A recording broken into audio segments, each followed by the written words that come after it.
असुस्थता पाई किस्ती बाकी घर को सील करदेला बैंक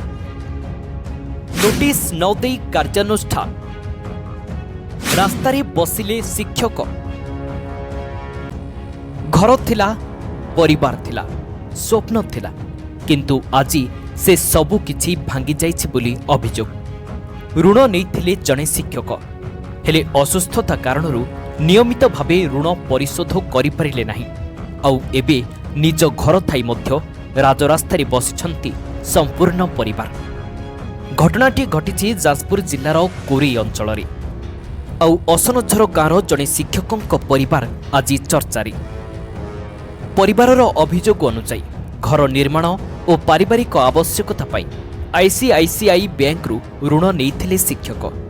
प्रारंभ में नियमित भावे ऋण परिशोध मध्य करुथिले किंतु परवर्ती समय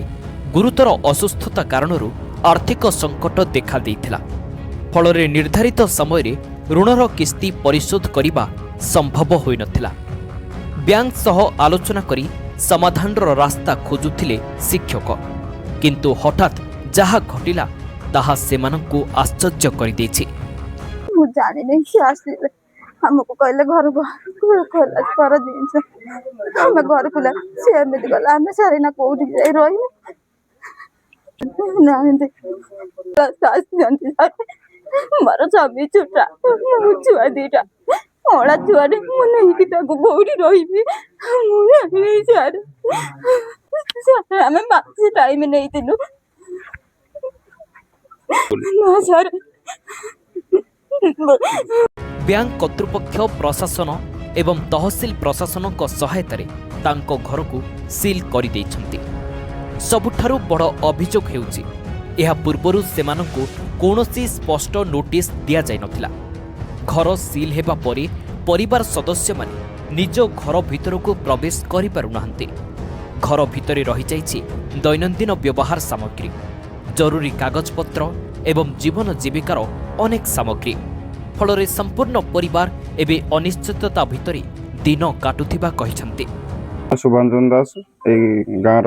बासिंदा आम तो सर जानी डिटेल्स विषय में केते टका कौन अच्छी तथा शिक्षक घर बोली जानी आम गाँव घर अच्छे सडन जाना पाइलु कि पुलिस बैंक स्टाफ आसिक घर सील कर किंतु ता पूर्व नोटिस करा जायथिला कि भल मंद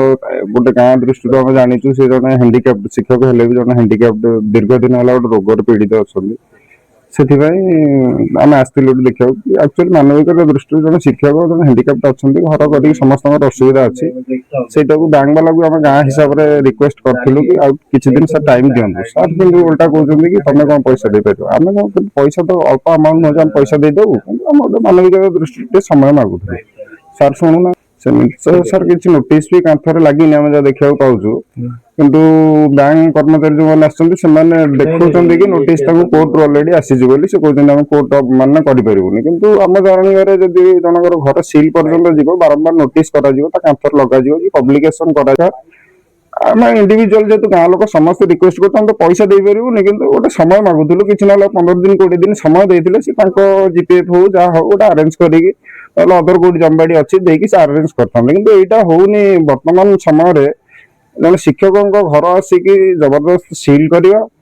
एटा गोटे भल मेसेज जाऊनी समाज प्रति एक्चुअली जदि भी आज आसिक देखिपे आप कांथर सील मारदे 10-15 कागज मार्च से आड़ुगड़ आसिक 15 दिन मासक जब जन कोर्ट को जाऊनी आसता नोटिस लगे कौन कांथर गोटे नोटिस लगी किंतु सडन आसिक सब एकाथरक 8-10 नोटिस लगे घर को सील कर दिया किंतु एटा ठीक आमको लगुनि ठीक जिनस कला भाया बैंक मनमानी करुच्ची आम ग्रामवासी हिसाब से न्याय चाहूँ एक्चुअली किसी दिन टाइम देते बहुत भल होता कहीं बर्तमान जो समय से हैंडिकैप्ड लोक छुआ पिला धरिकी जीवे कड़े रे कौटी जेहेतु सी जन शिक्षक समाज को भल वार्ता दौरान आत्मसम्मान प्रति आंच आसूँ पैसा तो आज अच्छी कल ना बहुत बड़ बड़ अंबानी विजय माल्या नहीं करोड़ करोड़ मैंने शिक्षादान करुँच पैसा भी दौरान सरकार चाकरिया से अच्छा भी दरमा पाँच किसी कर नक जबरदस्त सील कर ठीक होनी। एही घटना परे ग्रामवासी मध्य असंतोष देखा देछि। जदि ऋण परिशोध रे समस्या थिला ତେବେ ବ୍ୟାଙ୍କ ଓ ପରିବାର ମଧ୍ୟରେ ଆଲୋଚନା ଜରିଆରେ ସମାଧାନର ରାସ୍ତା ଖୋଜାଯାଇ ପାରୁଥାନ୍ତା।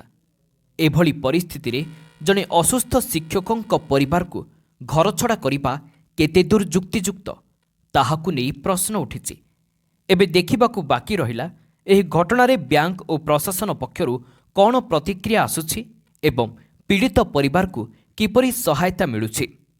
ଯାଜପୁରରୁ Agnivesh ଭାସ୍କରଙ୍କ report, Odisha news now. ଦୟାକରି ଆମ ଚ୍ୟାନେଲକୁ ଲାଇକ୍, ସେୟାର ଏବଂ ସବସ୍କ୍ରାइब କରନ୍ତୁ।